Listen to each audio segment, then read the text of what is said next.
everybody. I wanted to share one of my favorite after dinner snacky thingies. I'm actually going to be making bread pudding. I've done a lot of different variations, and this is actually a kind of a Texas recipe. It's kind of a mishmash of a bunch of recipes I've actually come across, and I've actually found that I've done this so many times that it's actually come out the way I've actually wanted it to come out. So I'm going to share the recipe with everybody. First off, I've got 3/4 of a cup of white granulated sugar sitting in here. And I've got 2 cups of milk and probably 3 or 4 tablespoons of butter. Now, if you're lactose intolerant, I actually found it out that you can use the lactose-free milk, and if you want to as well, you can also use canned milk, but you mix equal portions of canned milk with water, so it'll be 1 cup of canned milk, 1 cup of water, to get a decent balance out of it. I've got 9 pieces of raisin bread. Now, the older the bread, like if you leave the bread out and let it dry out, the more it gets dry and crusty, the better it is that it actually holds on to all the moisture and stuff. And I actually did a rustic. You can actually cut them and cube them, but I actually kind of did rustic, so I just tore all the bread apart. I've got 4 whole eggs. These ones here are a large grade egg, so these are large eggs. And I've got 2 tablespoons of vanilla and a tablespoon of cinnamon. And I've got a casserole dish that's actually been sprayed. And I'll show you how everything goes together here. So I'll actually take the milk.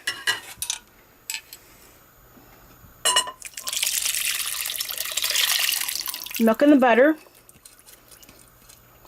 Now the milk has actually since cooled off because I actually had the melted butter into it. And you're going to give that a decent stir.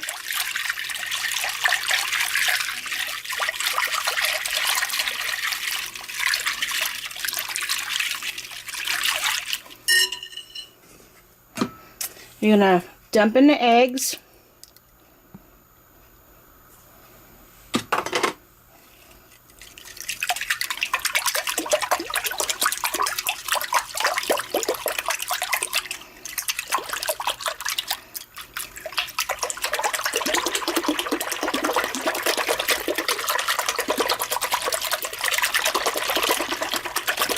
It should kind of look like, try not to jerk the camera around so much, should look like eggnog. So, till you don't see any more yellows, which is good. Now, I'm going to dump in the vanilla and the cinnamon, if I can get it out of the bowl. Alright, there's the vanilla and the cinnamon.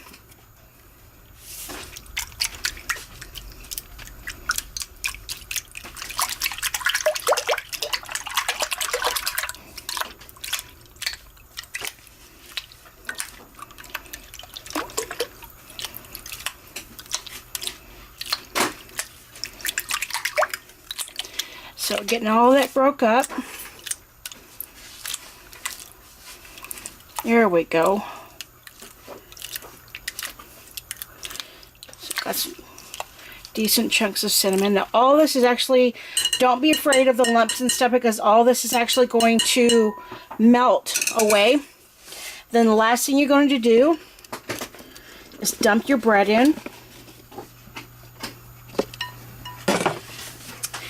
And you're just going to plunk it in here and just drown the heck out of it.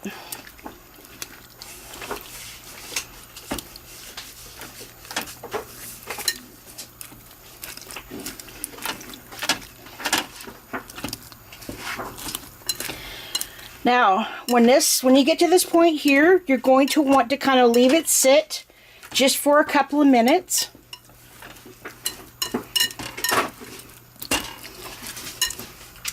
And I'll show you what we're going to be doing next. Alright, after we've let it sit in the milk and egg mixture, I've dumped it into the pan. Again, I've actually kind of sprayed the pan with a light stick non-coating spray stuff. If you want, you can actually even use melted butter and actually line this as well. The more butter that you put into this, the better it tastes, the richer it tastes. So I actually took and put on 2 tablespoons of brown sugar on top, and it's going to go into a oven that's 350, and you're going to kind of watch this because it's going to cook really, really fast. I'd roughly say between 10 and 15 minutes. Like I said, but every oven is different, so make sure that you understand how your oven works, because some ovens are hotter, some ovens are a little bit cooler. So we'll actually stick this in the oven, and I'll actually show you what to do next.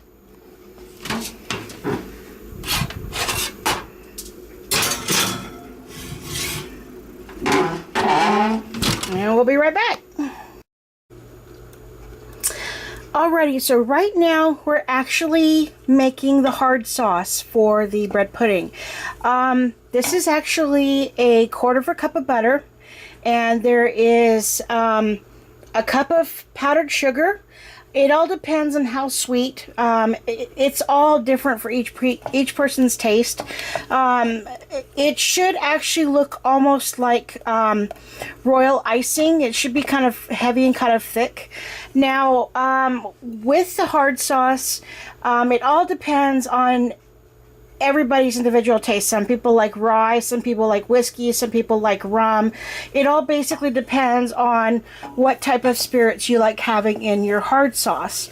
So once this is actually melted down, and if you are living in an environment where there's high moisture content, make sure that you actually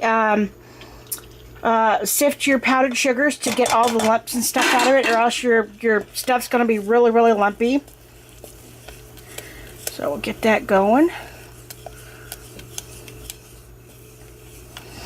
And see, if I wanted to, I could probably add just a little bit more.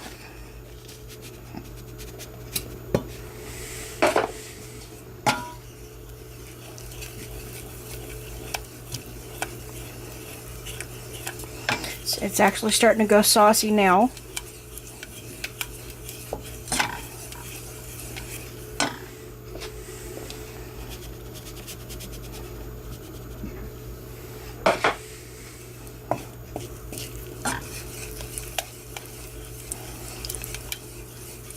It's okay if all the butter's not absorbed. It's okay.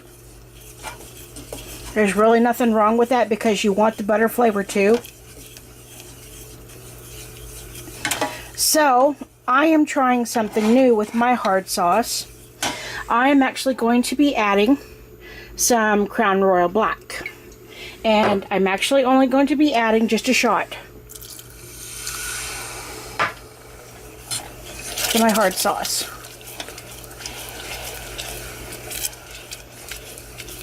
And that's pretty much it. That's how hard sauce is made. Now, if you want it thicker than that, you can add more powdered sugar to it. I like mine kind of glossy, so it's actually kind of really thin, really glossy. So at least it's all totally up to you on how thick or how thin you want it. And I'll show you what we're going to be doing next.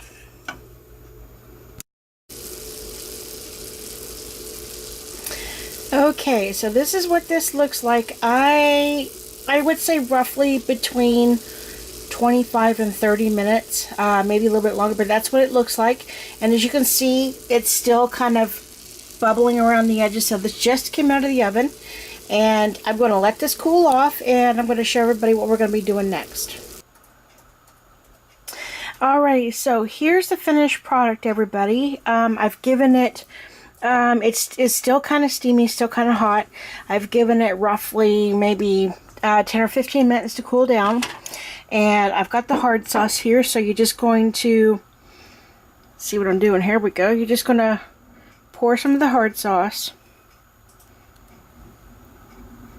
on top of that, and a little bit of extra powdered sugar, a little bit of extra butter if you want.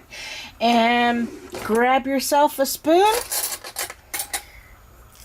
and you dig in. So thanks for watching, and blessed be, and take care, everybody. See you later. Bye.